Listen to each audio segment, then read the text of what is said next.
বা বাংলা সফরে ঘুরতে ঘুরতে আমরা পৌঁছে গেলাম কৃষ্ণনগরের ঘূর্ণিতে।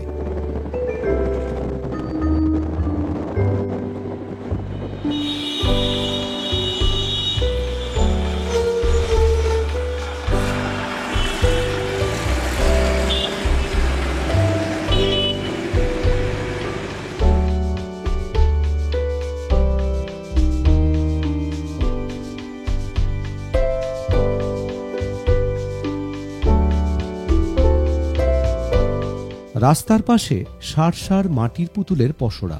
হ্যাঁ, আপনারা দেখছেন কৃষ্ণনগরের মাটির পুতুল, যার নাম আপনারা অনেক শুনেছেন।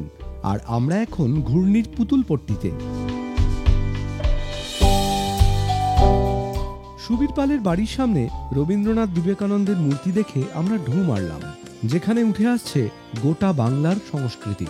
বাংলা থেকে দেশ, দেশ ছাড়িয়ে বিশ্ব। আসুন পরিচয় করি।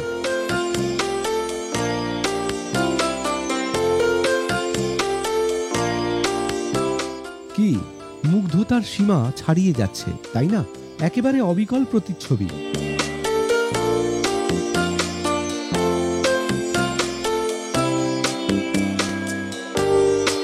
সেই জন্যই তো পাল পরিবারের 4 সদস্য পেয়েছেন জাতীয় পুরস্কার: বীরেন পাল, গণেশচন্দ্র পাল, সুবীর পাল, তরিৎ পাল।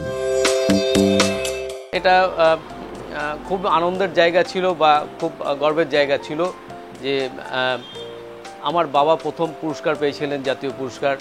তার পরবর্তীকালে আমার জ্যাঠামশাই পেয়েছিলেন। আর তৃতীয় কৃষ্ণনগরের জাতীয় পুরস্কার আমার হাতে এসেছিল।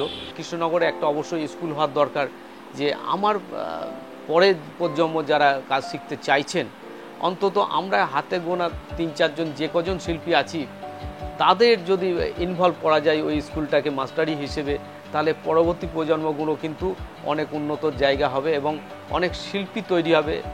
শিল্পী তৈরি হলে শিল্প সৃষ্টি হবে। এটা হচ্ছে আমার একটা রাজ্য সরকারের কাছে অনুরোধ থাকলো যে এরকম যেন কোনো ব্যবস্থা উনি করেন। শোনা যায় শিল্পের পৃষ্ঠপোষক রাজা কৃষ্ণচন্দ্র ঢাকা ও নাটোর থেকে মৃৎশিল্পীদের এনেছিলেন কৃষ্ণনগরে। তাঁর উৎসাহেই এই মৃৎশিল্পের রমরমা, যার সুনাম বিশ্বজোড়া। ইংরেজরাও কদর করতে ভোলেননি।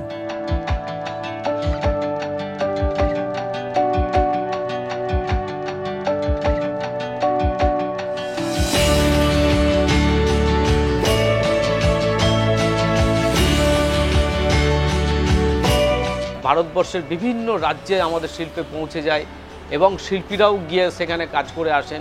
এর সঙ্গে সঙ্গে ভারতের বাইরে বিভিন্ন জায়গাতে, London, America, German, Spain, Paris ইত্যাদি জায়গাগুলোতে আমাদের কিন্তু শিল্প, আমরা হয়তো সবসময় যেতে পারি না, কিন্তু আমাদের শিল্প সেখানে পৌঁছে যায় এক্সপোর্টের মাধ্যমে।